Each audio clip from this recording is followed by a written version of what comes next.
দেখেন জিমের কয় নকতা কোন দিকে নিচে এক নকতা দিলে জিম নিচে এক নকতা দিলে জিম নিচে এক নকতা দিলে জিম নিচে এক নকতা দিলে জিম নিচে এক নকতা দিলে জিম নিচে এক নকতা দিলে জিম।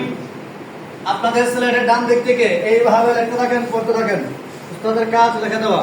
নিচে এক নকতা দিলে জিম নিচে এক নকতা দিলে জিম নিচে এক নকতা দিলে জিম। স্লাইড দেখান। মাশাআল্লাহ, খুব সুন্দর হয়েছে। আরো সুন্দর করে লেখার চেষ্টা করবেন। স্লাইড পুরা নিজের দিকে বলেন, কি লিখছেন? নিচে এক নকতা দিলে জিম স্লাইড পরিষ্কার করেন।